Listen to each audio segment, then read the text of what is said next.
ایک دفعہ کا کرنا ایسا ہوا کہ مجھے کام کی غرض سے ایک ایسے شہر جانا ہوا جہاں بہت چوریاں ہوا کرتی تھیں۔ وہاں راستے میں نماز کا وقت ہو گیا اور میں ادھر موجود ایک قریبی مسجد میں نماز ادا کرنے کے لیے رکا، کیونکہ یہ نماز کا وقت تھا کہ میں نے سوچا کہ کیوں نہ پہلے نماز ادا کر لوں اور پھر آگے جاؤں، کہیں نماز کا وقت نہ گزر جائے۔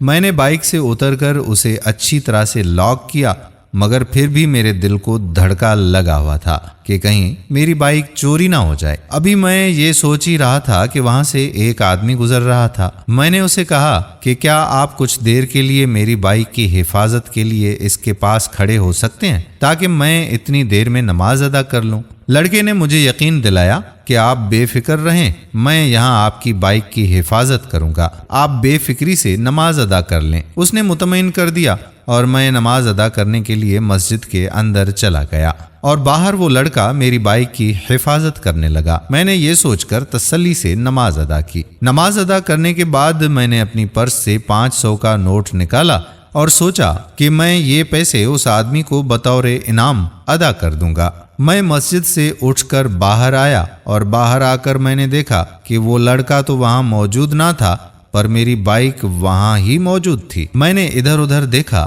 مجھے وہ لڑکا کہیں بھی دکھائی نہ دیا۔ جب میں نے بغور اپنی بائک کو دیکھا تو مجھے اندازہ ہوا کہ بائک کے شیشے نہیں تھے۔ وہ شخص میری بائک کے شیشے اتار کر ساتھ لے گیا، جس کا مجھے بے حد افسوس ہوا۔ خیر، میں وہاں سے چل پڑا اور شکر بھی ادا کیا کہ کوئی بڑا نقصان نہیں ہوا، اور میں ادھر پاس میکینک کی دکان کی طرف نکل گیا اور سوچا کہ کیوں نہ نئے شیشے ڈلوا دوں۔ وہاں پاس میں ہی ایک میکینک کی دکان تھی۔ میں وہاں اترا اور ان سے جا کر پوچھا کہ کیا آپ کے پاس بائک کے شیشے ملیں گے، جس پر انہوں نے مجھے بائک کے شیشے نکال کر دے دیے۔ جب میں نے ان شیشوں کو غور سے دیکھا تو میں نے محسوس کیا کہ یہ تو میری ہی بائک کے شیشے تھے، تو مجھے بہت ہی حیرانی ہوئی اور میں نے اس دکاندار سے پوچھا کہ آپ کو یہ شیشے کہاں سے ملے؟ تو اس نے مجھے بتایا کہ ابھی کچھ دیر پہلے ہی ایک نوجوان میرے پاس ان کو 500 روپے میں بیچ کر گیا ہے۔ اس بات پر میں اور بھی حیران ہوا۔ دکاندار نے مجھ سے کہا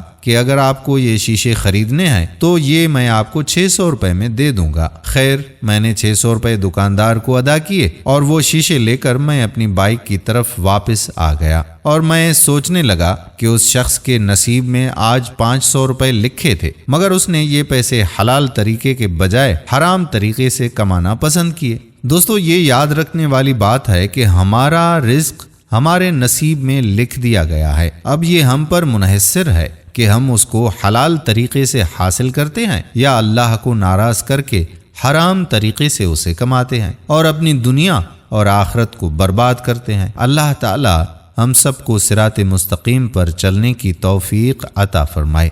آمین ثم آمین یا رب العالمین۔ دوستو، اگر ویڈیو پسند آئی ہو تو اپنے دوستو احباب کے ساتھ شیئر بھی ضرور کیجیے گا۔ آنے والی ویڈیو تک آپ کا اپنا میزبان قادر بخش کلہوڑو آپ سے اجازت چاہتا ہے۔